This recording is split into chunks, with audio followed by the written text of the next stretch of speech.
ಸತ್ಯ ಸ್ಪರ್ಶ ಕನ್ನಡ ಟಿವಿ ವೀಕ್ಷಕರಿಗೆ ಸ್ವಾಗತ ಸುಸ್ವಾಗತ. ಮಾಜಿ ಪ್ರಧಾನಿ ಎಚ್.ಡಿ. ದೇವೇಗೌಡರ ಉದ್ಯಾನವನ ನಿರ್ವಹಣೆ ಇಲ್ಲದೆ ಅಧ್ವಾನ. ಪಾಂಡವಪುರ ತಾಲೂಕಿನ ಚಿನಕುರಳಿಯಲ್ಲಿ ಕಳೆದ 4 ವರ್ಷಗಳ ಹಿಂದೆ ನಿರ್ಮಿಸಿ ಸಾರ್ವಜನಿಕರ ಬಳಕೆಗೆ ಲೋಕಾರ್ಪಣೆಗೊಳಿಸಿರುವ ಮಾಜಿ ಪ್ರಧಾನಿ ಎಚ್.ಡಿ. ದೇವೇಗೌಡರ ಉದ್ಯಾನವನ ಸೇರಿದಂತೆ ಇತರ 3 ಉದ್ಯಾನವನಗಳು ಸರಿಯಾದ ನಿರ್ವಹಣೆ ಇಲ್ಲದೆ ಅಧ್ವಾನಗೊಂಡಿವೆ. ಕಳೆದ 2022 ಏಪ್ರಿಲ್ 1ರಂದು ಧರ್ಮಸ್ಥಳದ ಧರ್ಮಾಧಿಕಾರಿ ಡಾಕ್ಟರ್ ವೀರೇಂದ್ರ ಹೆಗ್ಗಡೆ ಅವರಿಂದ ಈ ಉದ್ಯಾನವನ ಉದ್ಘಾಟನೆಗೊಂಡವು. ಮಂಡ್ಯ ಜಿಲ್ಲೆ ಪಾಂಡವಪುರ ತಾಲೂಕಿನ ಚಿನಕುರಳಿ ಗ್ರಾಮದ ಹೊರವಲಯದಲ್ಲಿರುವ ಶ್ರೀ ರಾಮೇಶ್ವರ ದೇವಸ್ಥಾನದ ಬಳಿ ಒಟ್ಟು 4 ಉದ್ಯಾನವನಗಳನ್ನು ನಿರ್ಮಿಸಲಾಗಿದೆ. ಮಾಜಿ ಪ್ರಧಾನಿ ಎಚ್.ಡಿ. ದೇವೇಗೌಡರ ಹೆಸರಿನಲ್ಲಿ 1 ಉದ್ಯಾನವನ, ಆದಿಚುಂಚನಗಿರಿ ಸಂಸ್ಥಾಪಕರಾದ ಪೀಠಾಧ್ಯಕ್ಷರಾದ ಡಾಕ್ಟರ್ ಬಾಲಗಂಗಾಧರನಾಥ ಮಹಾಸ್ವಾಮೀಜಿಯವರ ಹೆಸರಿನಲ್ಲಿ ಮತ್ತೊಂದು ಉದ್ಯಾನವನ, ರಾಷ್ಟ್ರಕವಿ ಕುವೆಂಪು ಅವರ ಹೆಸರಿನಲ್ಲಿ ಇನ್ನೊಂದು ಉದ್ಯಾನವನ ಹಾಗೂ ಡಾಕ್ಟರ್ ವೀರೇಂದ್ರ ಹೆಗ್ಗಡೆ ಅವರ ಹೆಸರಿನಲ್ಲಿ 1 ಉದ್ಯಾನವನ ನಿರ್ಮಿಸಿದ್ದು, ಈ ಉದ್ಯಾನವನಗಳು ಸೂಕ್ತ ನಿರ್ವಹಣೆ ಇಲ್ಲದೆ ಕಾರಣ ಇದೀಗ ಅಕ್ಷರಶಃ ಹಾಳು ಕೊಂಪೆಯಾಗಿ ಪರಿವರ್ತನೆಗೊಂಡಿವೆ. ಇದರಿಂದಾಗಿ ಈ ಉದ್ಯಾನವನಗಳಿಗೆ ಬಳಸಿದ ಕೋಟ್ಯಾಂತರ ರೂಪಾಯಿ ಹಣವು ಪ್ರಯೋಜನಕ್ಕೆ ಬಾರದೆ ನಿರರ್ಥಕವಾದಂತಾಗಿದೆ. ಉದ್ಯಾನವನಗಳಲ್ಲಿ ಮದ್ಯದ ಬಾಟಲಿಗಳು, ಪ್ಯಾಕೆಟ್ಗಳು ಅಪಾರ ಸಂಖ್ಯೆಯಲ್ಲಿ ಬಿದ್ದಿವೆ. ಬಿಡಾಡಿ ದನಗಳು, ಕುರಿ, ಮೇಕೆಯ ತಾಣವಾಗಿವೆ ಪರಿಣಮಿಸಿವೆ. ಅನೈತಿಕ ಚಟುವಟಿಕೆಗಳು ಕೂಡ ಇಲ್ಲಿ ನಡೆಯುತ್ತಿದ್ದು, ಮದ್ಯಪಾನಿಗಳು ವಾಸ ಸ್ಥಳವಾಗಿಯೂ ಈ ಉದ್ಯಾನವನಗಳು ಪರಿವರ್ತನೆಗೊಂಡಿವೆ. ಉದ್ಯಾನವನದಲ್ಲಿ ಗಿಡ ಗಂಟಿಗಳು ಬೆಳೆದಿರುವ ಕಾರಣ ಜನರು ಇಲ್ಲಿ ವಿಷ ಜಂತುಗಳಿವೆ ಎಂಬ ಭೀತಿಗೊಳಗಾಗಿದ್ದಾರೆ. ಇಲ್ಲಿನ ಡಾಕ್ಟರ್ ವೀರೇಂದ್ರ ಹೆಗ್ಗಡೆ ಅವರ ಹೆಸರಿನಲ್ಲಿ ಉದ್ಯಾನವನದ ಗೇಟ್ ಕೂಡ ಮುರಿದಿದೆ. ಇನ್ನು ಪುಂಡು ಪೋಖರಿಗಳು ಉದ್ಯಾನವನಗಳ ಕಟ್ಟೆಗೆ ಅಳವಡಿಸಲಾಗಿದೆ. ಹೆಂಚುಗಳನ್ನು ಹೊಡೆದು ಹಾಕಿದ್ದು ಅದರ ಚೂರುಗಳನ್ನು ಅಲ್ಲಿಯೇ ಬಿಸಾಡಿದ್ದಾರೆ. ಮದ್ಯದ ಬಾಟಲಿಗಳನ್ನು ಕೂಡ ಹೊಡೆದು ಚೂರು ಚೂರಾಗಳನ್ನಾಗಿ ಮಾಡಿದ್ದಾರೆ. ಇದರಿಂದಾಗಿ ಸಂಜೆ ವೇಳೆ ಇರಲಿ ಹಗಲಲ್ಲೂ ಇಲ್ಲಿಗೆ ಬರಲು ಜನ ಹಿಂದೇಟು ಹಾಕುತ್ತಿದ್ದಾರೆ. ಇಲ್ಲಿ ಇರುವ 4 ಉದ್ಯಾನವನಗಳನ್ನು ಸಣ್ಣ ನೀರಾವರಿ ಇಲಾಖೆ ಅನುದಾನ 3 ಕೋಟಿ ರು ವೆಚ್ಚದಲ್ಲಿ ನಿರ್ಮಾಣ ಮಾಡಲಾಯಿತು. ಬಳಿಕ 2022ರಲ್ಲಿ ಉದ್ಘಾಟನೆಗೊಳಿಸಿ ಸಾರ್ವಜನಿಕರ ಬಳಕೆಗೆ ಮೀಸಲಿರಿಸಲಾಯಿತು. ಬಿಡುವಿನ ಅವಧಿಯಲ್ಲಿ ಗ್ರಾಮದ ಜನರು ಈ ಉದ್ಯಾನವನಗಳಲ್ಲಿ ಬೆಳಿಗ್ಗೆ ಹಾಗೂ ಸಂಜೆ ವಾಯು ವಿಹಾರ ನಡೆಸಲು ಅನುಕೂಲವಾಗುವಂತೆಯೂ ಜೊತೆಗೆ ಪುಟ್ಟ ಮಕ್ಕಳು ಆಟವಾಡಲು ವಿವಿಧ ಆಟಿಕೆಗಳನ್ನು ಅಳವಡಿಸಿ ಪ್ರಾರಂಭಿಕ ಹಂತದಲ್ಲಿ ಸಣ್ಣ ನೀರಾವರಿ ಇಲಾಖೆಯ ಉದ್ಯಾನವನದ ನಿರ್ವಹಣೆ ಮಾಡಿದ ನಂತರ ಸ್ಥಳೀಯ ಗ್ರಾಮ ಪಂಚಾಯಿತಿಗೆ ಹಸ್ತಾಂತರ ಮಾಡಲಾಯಿತು ಎನ್ನಲಾಗಿದೆ. ಆದರೆ ಸ್ಥಳೀಯ ಗ್ರಾಮ ಪಂಚಾಯಿತಿ ಪಿಡಿಒ ಆರತಿ ಕುಮಾರಿ ಅವರು ಗ್ರಾಮ ಪಂಚಾಯಿತಿಗೆ ಈ ಉದ್ಯಾನವನಗಳನ್ನು ಇಲ್ಲಿಯವರೆಗೂ ಹಸ್ತಾಂತರ ಮಾಡಿಲ್ಲ ಎನ್ನುತ್ತಾರೆ. ಮತ್ತೊಂದೆಡೆ ಸಣ್ಣ ನೀರಾವರಿ ಇಲಾಖೆ ಎಇಇ ಮನೋಜ್ ಅವರ ಸ್ಥಳೀಯ ಗ್ರಾಮ ಪಂಚಾಯಿತಿಗೆ ಹಸ್ತಾಂತರ ಮಾಡಲಾಗಿದೆ ಎನ್ನುತ್ತಾರೆ. ರಾಮೇಶ್ವರ ದೇವಸ್ಥಾನದ ಬಳಿ ನಿರ್ಮಿಸಿರುವ 4 ಉದ್ಯಾನವನಗಳ ಪೈಕಿ ಮಾಜಿ ಪ್ರಧಾನಿ ಎಚ್.ಡಿ. ದೇವೇಗೌಡ ಅವರ ಹೆಸರಿನಲ್ಲಿ ಉದ್ಯಾನವನವನ್ನು ಎಸ್ಟಿಜಿ ಸಂಸ್ಥೆ ನಿರ್ವಹಣೆ ಮಾಡುತ್ತಿದೆ. ಇನ್ನು ಡಾಕ್ಟರ್ ಬಾಲಗಂಗಾಧರನಾಥ ಸ್ವಾಮೀಜಿಯವರ ಉದ್ಯಾನವನವನ್ನು ಹಾಲು ಉತ್ಪಾದಕರ ಸಹಕಾರ ಸಂಘದಿಂದ ನಿರ್ವಹಣೆ ಮಾಡುತ್ತಿದ್ದು, ರಾಷ್ಟ್ರಕವಿ ಕುವೆಂಪು ಉದ್ಯಾನವನದ ನಿರ್ವಹಣೆಯನ್ನು ಪ್ರಾಥಮಿಕ ಕೃಷಿ ಪತ್ತಿನ ಸಹಕಾರ ಸಂಘದಿಂದ ನಿರ್ವಹಿಸಲಾಗುತ್ತಿದೆ. ಡಾಕ್ಟರ್ ವೀರೇಂದ್ರ ಹೆಗ್ಗಡೆ ಉದ್ಯಾನವನದ ನಿರ್ವಹಣೆಯನ್ನು ಸ್ಥಳೀಯ ಗ್ರಾಮ ಪಂಚಾಯಿತಿ ನಿರ್ವಹಣೆ ಮಾಡುತ್ತಿದೆ. ಇಷ್ಟಾದರೂ ಉದ್ಯಾನವನಗಳು ಹಾಳಾಗಿವೆ. ಕೋಟ್ಯಾಂತರ ರೂಪಾಯಿ ಹಣ ವ್ಯಯ ಮಾಡಿ ನಿರ್ಮಿಸಿದ 4 ಉದ್ಯಾನವನಗಳು ಸಾರ್ವಜನಿಕರ ಬಳಕೆಗೆ ಬಾರದೆ ಹಾಳಾಗಿವೆ. ಮಹನೀಯರ ಹೆಸರಿನಲ್ಲಿ ನಿರ್ಮಾಣವಾಗಿರುವ ಈ ಉದ್ಯಾನವನಗಳಲ್ಲಿ ಕುಡುಕರ ಹಾವಳಿ, ಭಗ್ನ ಪ್ರೇಮಿಗಳ ಹಾವಳಿಯಿಂದಾಗಿ ಜನರು ಪಾರ್ಕಿಗೆ ಬರಲು ಹೆದರುತ್ತಿದ್ದಾರೆ. ಹೀಗಾಗಿ ಕ್ಷೇತ್ರದ ಶಾಸಕರಾದ ದರ್ಶನ್ ಪುಟ್ಟಣ್ಣಯ್ಯ ಅಥವಾ ಸ್ಥಳೀಯ ಗ್ರಾಮ ಪಂಚಾಯಿತಿ ವತಿಯಿಂದ ಈ ಉದ್ಯಾನವನಗಳ ನಿರ್ವಹಣೆ ಮಾಡಿ ಸಾರ್ವಜನಿಕರು ನಿರ್ಭೀತಿಯಿಂದ ವಾಯು ವಿಹಾರ ಕೈಗೊಳ್ಳುವಂತೆ ಮಾಡಬೇಕಿದೆ ಎನ್ನುತ್ತಾರೆ ಸ್ಥಳೀಯರಾದ ಸಿ.ಕೆ. ಪುಟ್ಟೇಗೌಡ, ಸಿ.ಆರ್. ರಮೇಶ್, ಪ್ರಕಾಶ್ ನಾಗೇಶ್ ಹಾಗೂ ಕೆ.ಬಿ. ರಾಮು ಇತರರು.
ಉದ್ಯಾನವನ ಅಂತ ಮಾಡಿಸೋರು. ಗ್ರಾಮ ಪಂಚಾಯತಿಯಲ್ಲಿ ಯಾವ ಕ್ರಮ ತಗೊಂಡಿಲ್ಲ. ದನ ಕರ ಬಟ್ಟೆ ಬರೆ ಕಸ ಹಾಕಿಕೆ ಉದ್ಯಾನವನ ಮಾಡ್ಕೊಂಡಾರೆ. ಅದ್ರ ಬಗ್ಗೆ ಯಾರೂ ಕ್ರಮ ತಗೊಂಡಿಲ್ಲ. ಬೇಕೇ ಬೇಕು, ಬೇಡ ಬೇಡ ಹಿಂಗಾಗೈತೆ. ಪಾರ್ಕ್ ಮಾಡಿದ್ದು ಹಾವು ಸಾಕಿಕೆ ಮತ್ತು ಡ್ರಿಂಕ್ಸ್ ಮಾಡೋರಿಗೆ, ಬಟ್ಟೆ ಒಣಗಾಕೋರಿಗೆ ಡ್ರಿಂಕ್ಸ್ ಮಾಡಿ ಗಾಜೆಲ್ಲ ಹೊಡೆದಾಕಿ ಎಲ್ಲ ವೇಸ್ಟೇಜ್ ಮಾಡಿಕೆ ಪಾರ್ಕ್ ಮಾಡೋದು. ಅದ್ರ ಬಗ್ಗೆ ಯಾರೂ ಕ್ರಮ ತಗೋತಿಲ್ಲ.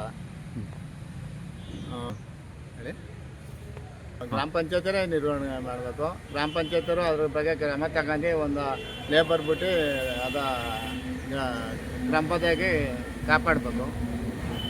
ಯಾರು ಬರ್ತಾರ ನಿಮ್ಮ ಹೆಸರು ಅವರೇ ಮಾಡಬೇಕು. ನಿಮ್ಮ ಹೆಸರು? ನನ್ನ ಹೆಸರು ಪ್ರಕಾಶ್. ಏನಾಗಿದ್ದೀರಿ? ಗ್ರಾಮ ಪಂಚಾಯತಿ ಸದಸ್ಯರು 4 ಸಲ ಆಗಿನಿ. ಮಾಜಿ. ಚಿನ್ಕುಳಿ, ಬಾಣಪುರ ತಾಲೂಕು ಚಿನ್ಕುಳಿ ಗ್ರಾಮದಲ್ಲಿ ಸುಮಾರು 2022ರಲ್ಲಿ 21-22ನೇ ಅವಧಿಯಲ್ಲಿ ಸುಮಾರು 3.25 ಕೋಟಿ, 3.5ರಿಂದ 4 ಕೋಟಿ ಅಂದಾಜು ವೆಚ್ಚದಲ್ಲಿ 4 ಪಾರ್ಕು ಆಗಿದೆ. ಈ ಪಾರ್ಕ್ನ ಉದ್ಘಾಟನೆ ಕೂಡ 2022 ಏಪ್ರಿಲ್ ತಿಂಗಳಲ್ಲಿ ಆಗಿದೆ. ಆದ ನಂತರ ಏನು ಪಾರ್ಕ್ ನಿರ್ಮಾಣ ಆಯಿತೋ ಸಾರ್ವಜನಿಕರಿಗೆ ಅನುಕೂಲ ಆಗಲಿ ಅಂತ ಸರ್ಕಾರದ ಅನುದಾನವನ್ನು ಬಳಸಿ ಸುಮಾರು 4 ಕೋಟಿನ ಅನುಕೂಲ ಆಗಲಿ ಅಂತ ಈ ಪಾರ್ಕ್ ನಿರ್ಮಾಣ ಆಗಿದೆ. ಆದರೆ 2022ರಿಂದ ಈಗ 2026 4 ವರ್ಷ ಆಗಿದೆ. ಈ ಪಾರ್ಕ್ಗಳನ್ನ ಸಾಮಾನ್ಯ ಪಂಚಾಯಿತಿ ನಿರ್ವಹಣೆ ಹ್ಯಾಂಡ್ ಓವರ್ ಮಾಡೋದಂತ ಯಾರೂ ಉದ್ಘಾಟನೆ ಮಾಡಿರಲಿಕ್ಕಿಲ್ಲ. ಯಾರಿಗಾದ್ರೂ ಒಬ್ರಿಗೆ ಹ್ಯಾಂಡ್ ಓವರ್ ಆಗಿರಲೇಬೇಕು. ಅದು ಪಂಚಾಯತಿಗೆ ಆಗಿರ್ತದೆ. ಆ ಪಂಚಾಯತಿಯರಾಗಲಿ ಇನ್ನು ಯಾರೇ ಆಗಲಿ ಈ ಪಾರ್ಕ್ಗಳನ್ನ ಯಾರೂ ನಿರ್ವಹಣೆ ಮಾಡಿಲ್ಲ. ಇದರೊಳಗೆ ರೋಜ್ಕ ಗಿಡ, ಗಿಡ ಗೆಂಟಿಗಳು ಬೆಳೆದಿದೆ. ಇಲ್ಲಿ ಒಂಥರ ಇದು ಸಾರ್ವಜನಿಕ ಅನುಕೂಲಕ್ಕಿಂತ ಅನಾನುಕೂಲಗಳೇ ಜಾಸ್ತಿ. ಹಾವು ಅಲ್ಲಿ ಮತ್ತು ಇಲ್ಲಿ ಭಗ್ನ ಪ್ರೇಮಿಗಳು ಬಂದು ಡ್ರಿಂಕ್ಸ್ ಮಾಡೋದು, ಬಾಟ್ಲು ಹೊಡೆದಾಕೋದು, ಬಾಟ್ಲು ಬಿಸಾಕಿರೋದು, ಬೇಕಾದಷ್ಟು ಅನೈತಿಕ ಚಟುವಟಿಕೆಗಳ ತಾಣ ಆಗಿದೆ ಈ 4 ಪಾರ್ಕ್ಗಳು ಅನ್ನೋದಕ್ಕೆ ಹೇಳೋಕ್ಕೆ ಇಷ್ಟಪಡ್ತೀನಿ. ಇಲ್ಲಿ ದೇವೇಗೌಡರು park, Balagangadhara Swamiji park, Kuvempu park, ಇನ್ನೊಂದು ವೀರೇಂದ್ರ ಹೆಗ್ಗಡೆಯವ್ರ ಹಸ್ತದಿಂದ ಉದ್ಘಾಟನೆ ಆಗಿರೋ ಪಾರ್ಕು, ಎಲ್ಲ ಪಾರ್ಕಲ್ಲೂ ಕೂಡ ಹಾವು ಅಲ್ಲಿ ಗಿಡ ಗಂಟಿ, ಈಗ ಏನೋ ನಾವು ಈ ನಾಗರಿಕರಿಗೆ ಅನುಕೂಲ ಆಗುವಂಥ ಸೋ ಗಿಡ ಇಡ್ಬೋದು, ಇಲ್ಲ ಮರ ಗಿಡಗಳಿರ್ಬೋದು, ಯಾವೂ ಕೂಡ ಒಣಗೋಗ್ತಾ ಇದೆ. ಗೇಟ್ಗಳೆಲ್ಲ ಎರಡು ಪಾರ್ಕಲ್ಲಿ ಗೇಟ್ಗಳು ಮುರಿದು ಬಿದ್ದಿದೆ. ಒಂದು ಗೇಟಲ್ಲಿ ಬೇಗ ಹಾಕಿದೆ, 2 ಗೇಟು. ಹೀಗೆ ಇಲ್ಲಿ ಅನೈತಿಕ ಚಟುವಟಿಕೆಯ ತಾಣಕ್ಕೆ ಈ ಪಾರ್ಕ್ಗಳು ಕಾರಣ ಆಗಿದೆ. ಈ ಪಂಚಾಯತಿಯಿಂದ ಯಾವುದೇ ನಿರ್ವಹಣೆ ಇಲ್ಲಿ ತನಕ ಆಗಿಲ್ಲ. ಜೊತೆಗೆ ಈಗಲಾದರೂ ಈಗ ಏನೋ ಆಡಳಿತಾಧಿಕಾರಿಗಳನ್ನ ನಿರ್ವಹಣೆ ಮಾಡಿದ್ದಾರೆ, ನೇಮಕ ಮಾಡಿದ್ದಾರೆ ಪಂಚಾಯತಿಗೆ. ಆಡಳಿತಾಧಿಕಾರಿ ಆಗ್ಬೋದು, ಸ್ಥಳೀಯ ಈ ಕ್ಷೇತ್ರದ ಶಾಸಕರಾಗ್ಬೋದು, ಗಮನ ಹರಿಸ್ಬೇಕು. ಇತ್ತೆ ಈ ಪಾರ್ಕ್ನ ನಿರ್ವಹಣೆ ಯಾರು ಮಾಡಬೇಕು, ಹೇಗೆ ಮಾಡಬೇಕು ಅನ್ನೋದೇ ನಮ್ಗೆ ಗೊತ್ತಾಗ್ತಾ ಇಲ್ಲ. ಹಾಗಾಗಿ ನಾನಾದರೂ ಈಗ ಹೇಳೋಕ್ಕೆ ಇಚ್ಛೆಪಡ್ತೀನಿ, ಇರುವಂಥ ಸಾರ್ವಜನಿಕವಾಗಿ ಬಳಸಬೇಕಾದಂಥ ಪಾರ್ಕು ಈಗ ಒಂಥರ ಆಳ ಆಗಿ ಜನ ಇಲ್ಲಿ ಓಡಾಡೋಕ್ಕೆ ಭಯ ಪಡೋ ಪರಿಸ್ಥಿತಿ ಇದೆ. ಅದಲ್ಲಂತೆ ಒಂದು ಪಾರ್ಕ್ನಲ್ಲಿ ಕಾನ್ವೆಂಟ್ ಇದೆ, ಇದು ಅಂಗನವಾಡಿ ಮಕ್ಕಳಿದ್ದಾವೆ, ಇನ್ನೊಂದು JVT ಕಾನ್ವೆಂಟ್ ಇದೆ, ಪಕ್ಕದಲ್ಲಿ BGS ಕಾನ್ವೆಂಟ್ ಇದೆ. ಇಲ್ಲಿ ಮಕ್ಕಳುಗಳು, ವಿದ್ಯಾರ್ಥಿಗಳು ಹೆಚ್ಚು ಓಡಾಡುವಂಥ ಸ್ಥಳವಾಗಿದೆ. ಸಾರ್ವಜನಿಕರು ತುಂಬ ಬಳಕೆ ಆಗಬೇಕಾದಂಥ ಪಾರ್ಕು ಈಗ ಅನಾಥವಾಗಿ ಬಿದ್ದಿದೆ. ಹಾಗಾಗಿ ನಾನು ಮತ್ತೊಮ್ಮೆ ಒತ್ತಾಯ ಮಾಡ್ತೀನಿ, ಪಂಚಾಯಿತಿ ಆಡಳಿತಾಧಿಕಾರಿ ಆಗಿರ್ಬೋದು, ಈ ಕ್ಷೇತ್ರದ ಶಾಸಕರಾಗಿರ್ಬೋದು, ಇದನ್ನು ಗಮನ ಹರಿಸಿ ಈ ಪಾರ್ಕ್ನ ನಿವಾರಣೆ ಮಾಡಬೇಕು ಅಂತ ಈ ಮೂಲಕ ನಾನು ಒತ್ತಾಯ ಮಾಡೋಕ್ಕೆ ಇಷ್ಟಪಡ್ತೀನಿ. ಮಂಡ್ಯ ಜಿಲ್ಲೆ ಪಾಂಡವಾಪುರ ತಾಲೂಕು ಚಿನಕುರಳಿ ಗ್ರಾಮದಲ್ಲಿ 2021-22ನೇ ಸಾಲಿನಲ್ಲಿ ಸಣ್ಣ ನೀರಾವರಿ ಇಲಾಖೆ ಯೋಜನೆಯಡಿ 4 ಉದ್ಯಾನವನಗಳನ್ನು ಚಿನಕುರಳಿ ಗ್ರಾಮದ ಶ್ರೀ ರಾಮೇಶ್ವರ ದೇವಸ್ಥಾನದ ಪಕ್ಕ ನಿರ್ಮಾಣ ಮಾಡಲಾಯಿತು. ತದನಂತರ ಉದ್ಘಾಟನೆ ಮಾಡಿದರು. ಆದರೆ ಸಾರ್ವಜನಿಕರ ಹಿತದೃಷ್ಟಿಯಿಂದ ಪ್ರಾರಂಭಗೊಂಡಂಥ ಉದ್ಯಾನವನಗಳು ಇಂದು ಪಾಳು ಕೊಂಪೆಗಳಾಗಿದೆ. ಇದಕ್ಕೆ ಅಂದಾಜು ವೆಚ್ಚ ಸುಮಾರು 4-4.25 ಕೋಟಿ ರೂಪಾಯಿಗಳನ್ನು ವಿನಿಯೋಗಿಸಲಾಗಿದೆ. ಯಾವ ಉದ್ದೇಶಕ್ಕೆ ಸರ್ಕಾರಿ ಹಣವನ್ನು ವ್ಯಯ ಮಾಡಿದರು ಅಂತೇಳಿ ಆಗಿನ ಕಾಲದಲ್ಲಿ ಈ ಕಾಮಗಾರಿಯ ಎತ್ತುಕೊಂಡಂಥವ್ರನ್ನೇ ಕೇಳಬೇಕಾಗಿದೆ. ಇಲ್ಲಿ ಈ ಗ್ರಾಮದಲ್ಲಿ ಬಹುತೇಕ ರೈತ ಕುಟುಂಬದವರು, ಅವ್ರಿಗೆ ಬೆಳಗಾಯಿತು, ಅವ್ರ ಮನೆ ಕೆಲಸ, ಜಮೀನು ಕೆಲಸ, ಅವ್ರ ಉದ್ಯೋಗನೇ ಇದೆ. ಯಾರು ಇಲ್ಲಿ ಬಂದು ಉದ್ಯಾನವನದಲ್ಲಿ ಜಾಗಿಂಗ್ ಮಾಡಿಕೊಂಡು ಜೀವನ ಸಾಕುವಂಥ ಜನ ಇಲ್ಲ. ಆದರೂ ಊರಿಗೆ ಬೇಕು ಉದ್ಯಾನವನ ಅಂತೇಳಿ ಮಾಡಿದ್ರು, ಅದಕ್ಕೆ ಯಾರು ವಿರೋಧವನ್ನು ವ್ಯಕ್ತಪಡಿಸಲಿಲ್ಲ. ತದನಂತರ ಇದು ನಿರ್ವಹಣೆಯನ್ನು ಮಾಡುವಲ್ಲಿ ವಿಫಲರಾದರು. ಇದನ್ನು ಗ್ರಾಮ ಪಂಚಾಯಿತಿಗೆ ವರ್ಗಾವಣೆ ಮಾಡಿಕೊಂಡು ಅವರ ಸುಪ್ರತಿನಿಧಿ ಅಂತೇಳಿ ತಿಳಿದು ಬಂದಿದೆ. ಈ ತನಕ ಗ್ರಾಮ ಪಂಚಾಯಿತಿಯ ಆಡಳಿತ ಮಂಡಳಿಯವರು ಯಾವುದೇ ಅಭಿವೃದ್ಧಿ ಕಾಮಗಾರಿ ಕೈಗೆತ್ತಿಕೊಳ್ಳೋದಕ್ಕಾಗಲಿ, ಈ ಪಾರ್ಕಲ್ಲಿ ಸ್ವಚ್ಛತೆ ಮಾಡೋದಾಗಲಿ ಯಾವುದನ್ನು ಕೈಗೆತ್ತಿಕೊಂಡಿಲ್ಲ. ಈಗ ಗಿಡಗಂಟೆಗಳು ಬೆಳೆದಿರೋದ್ರಿಂದ ಇಲ್ಲಿ ಯಾರೇ ತಾಳು ಉದ್ಯಾನವನಕ್ಕೆ ಹೋಗೋಣ, ಒಂದು ಸ್ವಲ್ಪ ವಿರಮಿಸೋಣ ಅಂಥೇಳಿ ಈ ರೈತರು ಬರೋಲ್ಲ, ಆದರೂ ವೇಸ್ಟೇಜ್ ಮಾಡಿರೋದು ಆದರೂ ಮಾಡಿಬಿಟ್ಟಿದ್ದಾರೆ. ಗ್ರಾಮದಲ್ಲಿ ಬಳಸ್ಕೋಣ ಅಂತ ಹೋದರೆ ಹಾವುಗಳು, ಚೇಳುಗಳು, ಹೀಗೆ ವಿಸರ್ಜಂತು ಪ್ರಾಣಿಗಳಿಂದ ಕೂಡ್ಬಿಟ್ಟಿದೆ. ಈಗ ಯಾವುದೋ ಏನು ಗಿಡಗಳನ್ನ ಹಾಕಿದ್ರು ಗಿಡಕ್ಕಿಂತ ಬೇರೆ ಗಿಡಗಳು ಸ್ವಚ್ಛತೆ ಇಲ್ಲದೆ ಬೆಳೆದು ನಿಂತಿದೆ ಮತ್ತು ಇದು ನಿರ್ವಹಣೆ ಇಲ್ಲ ಇದಕ್ಕೆ. ಆಮೇಲೆ ಕೆಲವು ಮದ್ಯಪ್ರಿಯರಿಗೆ ಅನುಕೂಲ ಆಗಿದೆ ಇದು. ಯಾಕಿದ್ರು ಪಾರ್ಕ್ ಇದೆ, ಗಿಡ ಬೆಳ್ಕೊಂಡಿದೆ, ಯಾರು ನೋಡೋಣ ಅಂತಾರೆ, ಬರ್ತಾರೆ, ಮದ್ಯ ಮಾಡ್ತಾರೆ, ಬಾಟ್ಲೆಲ್ಲ ಅಲ್ಲೇ ಎಸೀತಾರೆ. ಈ ರೀತಿ ಕೆಲವು ಅನೈತಿಕ ಚಟುವಟಿಕೆಗಳನ್ನ ಮಾಡ್ತಾ ಇದ್ದಾರೆ. ಆದ್ದರಿಂದ ಕೂಡಲೇ ಹೇಳ್ತಾ ಇದ್ದೀನಿ, ಸಂಬಂಧಪಟ್ಟಂಥ ಗ್ರಾಮ ಪಂಚಾಯಿತಿ ಏನಿದೆ ಅದು ಕೂಡಲೇ ಈ ಸ್ವಚ್ಛತೆ ಕಾರ್ಯ ಮತ್ತು ನಿರ್ವಹಣೆಯನ್ನು ಮಾಡಬೇಕು. ಜೊತೆಗೆ ಈ ಕ್ಷೇತ್ರದ ಶಾಸಕರು ಈ ಒಂದು ಉದ್ಯಾನವನ ಅಭಿವೃದ್ಧಿಪಡಿಸಲು ಹೆಚ್ಚಿನ ಆಸಕ್ತಿಯನ್ನು ವಹಿಸಬೇಕು ಅಂಥೇಳಿ ನಾನು ಗ್ರಾಮದ ಪರವಾಗಿ ಒತ್ತಾಯ ಮಾಡ್ತಾ ಇದ್ದೀನಿ. ಆತ್ಮೀಯ ಎಲ್ಲ ಗೌರವಾನ್ವಿತರೆ, ಇವತ್ತೇನು ಚಿನ್ಕುಳ್ಳಿ ಗ್ರಾಮದಲ್ಲಿ ಬಾಲಗಂಗಾಧರ ಸ್ವಾಮೀಜಿಯವರ ಉದ್ಯಾನವನ ನಿರ್ಮಾಣ ಮಾಡಿರ್ತಕ್ಕಂಥದ್ದು ಸಂತೋಷಕರದಂಥ ವಿಚಾರ. ಆದರೆ ಈ ಉದ್ಯಾನ ಯಾವ ಮಟ್ಟಕ್ಕಿದೆ ಅಂತ ಹೇಳಿದ್ರೆ ಇವತ್ತು ಇಲ್ಲಿನ ವಾತಾವರಣ ನೋಡಿದ್ರೆ ಗೊತ್ತಾಗ್ತದೆ. ಇವತ್ತು ಎದುರುಗಡೆ BGS ಎಜುಕೇಷನ್ ಸಂಸ್ಥೆ ಅಂತೇಳಿ ಒಂದು ಶಾಲಾ ಸಂಸ್ಥೆಯನ್ನು ಮಾಡಿದ್ದಾರೆ. ಎದುರುಗಡೆ ಬಾಲಗಂಗಾಧರ ಸ್ವಾಮಿ ಉದ್ಯಾನವನ ಇದೆ. ಈ ಉದ್ಯಾನದ ವ್ಯವಸ್ಥಿತವನ್ನು ನೋಡಿದ್ರೆ ಇವತ್ತು ನಿಜಕ್ಕೂ ಈ ಉದ್ಯಾನವನ ಅನೈತಿಕ ಚಟುವಟಿಕೆಗಳಿಗೆ ಇವತ್ತು ಕಾರಣಭೂತರಾಗಿರ್ತಕ್ಕಂಥದ್ದನ್ನು ನಾನು ಹೇಳಲಿಕ್ಕೆ ಇಚ್ಛೆಪಡ್ತೀನಿ. ಇವತ್ತು ಇಲ್ಲೇ ಪಕ್ಕದಲ್ಲಿರ್ತಕ್ಕಂಥ ವಿದ್ಯಾಸಂಸ್ಥೆಯಿಂದ ಮಕ್ಕಳು, ನೂರಾರು ಮಕ್ಕಳು, ಸಣ್ಣ ಪುಟ್ಟ ಮಕ್ಕಳುಗಳು ಬಂದು ಊಟ ತಿನ್ನುವಂಥ ವ್ಯವಸ್ಥೆ ಆಗಿರ್ಬೋದು, ಬಿಡುವಿನ ಟೈಮ್ನಲ್ಲಿ ಪಾರ್ಕು ಉದ್ಯಾನವನದಲ್ಲಿ ಕಾಲ ಕಳಲಿಕ್ಕೆ ಅಂತೇಳಿ ಉದ್ಯಾನವನ ಸರ್ಕಾರ ಮಾಡ್ತು. ಆದರೆ ಇವತ್ತು ಸರ್ಕಾರದ ಹಣ ಇವತ್ತು ಲೂಟಿ ಆಗಿರ್ತಕ್ಕಂಥದ್ದು ನಾವು ನೋಡ್ತಾ ಇದ್ದೀವಿ. ಈ ಉದ್ಯಾನವನದಿಂದ ಅನೈತಿಕವಾದಂಥ ಚಟುವಟಿಕೆಗಳು ಪ್ರಾರಂಭವಾಗಿರೋದ್ರಿಂದ ಎದುರುಗಡೆ ಇರತಕ್ಕಂಥ BGS ಸಂಸ್ಥೆಗೆ ಮತ್ತು ಶಾಲಾ ಪೋಷಕರಿಗೆ ಮತ್ತು ಶಾಲಾ ಮಕ್ಕಳಿಗೆ ತುಂಬ ಅನವಶ್ಯಕವಾದಂಥ ತೊಂದರೆ ಆಗಿರ್ತಕ್ಕಂಥದ್ದನ್ನ ನಾವು ಗಮನಿಸ್ತಾ ಇದ್ದೀವಿ. ನಾವು ಇಲ್ಲಿ ಸುತ್ತಮುತ್ತ ಹೋಬಳಿ, ನಮ್ಮ ಚಿನ್ಕುಳ್ಳಿ ಹೋಬಳಿಯ ಹೆಡ್ ಕ್ವಾರ್ಟರ್ ಆಗಿರ್ತಕ್ಕಂಥ ಈ ಚಿನ್ಕುಳ್ಳಿ ಗ್ರಾಮದಲ್ಲಿ ಇವತ್ತು ದೇವೇಗೌಡರ ಹೆಸರಿನಲ್ಲಿ ಮತ್ತು ಕುವೆಂಪು ಹೆಸರಿನಲ್ಲಿ ಮತ್ತು ಬಾಲಗಂಗಾಧರ ಸ್ವಾಮೀಜಿ ಹೆಸರಿನಲ್ಲಿ ಉದ್ಯಾನವಾಗಿರ್ತಕ್ಕಂಥದ್ದು ತುಂಬ ಸಂತೋಷಕರ ಆಗಿದ್ರು ಕೂಡ ಇವತ್ತು ಇಲ್ಲಿನ ವ್ಯವಸ್ಥಿತಿ ನೋಡಿದ್ರೆ ಇವತ್ತು ತೀರಾ ಬೇಸರ ಆಗತಕ್ಕಂಥದ್ದು ಸಂಗತಿ ಇವತ್ತು ನಮ್ಮ ಕಣ್ಮುಂದೆ ಇದೆ. ದಯಮಾಡಿ ಇನ್ನು ಮುಂದಾದರೂ ಕೂಡ ಪಕ್ಕದಲ್ಲಿರ್ತಕ್ಕಂಥ BGS ಶಾಲೆ ಮತ್ತು ಚಿನ್ಕುಳ್ಳಿ ಹೋಬಳಿ ಬರ್ತಕ್ಕಂಥ ಅಕ್ಕಪಕ್ಕದ ಗ್ರಾಮಸ್ಥರು ಈ ಉದ್ಯಾನವನಕ್ಕೆ ಬಂದು 10 ನಿಮಿಷ ರಿಲ್ಯಾಕ್ಸ್ ಮಾಡ್ಬೇಕಂತೇಳಿ ಮಾಡ್ತಾರೆ. ಆದರೆ ಇಲ್ಲಿನ ವ್ಯವಸ್ಥೆ ನೋಡಿದ್ರೆ ಇಲ್ಲಿ ಬರೀಕೆ ತುಂಬ ಮುಜುಗರ ಆಗ್ತದೆ.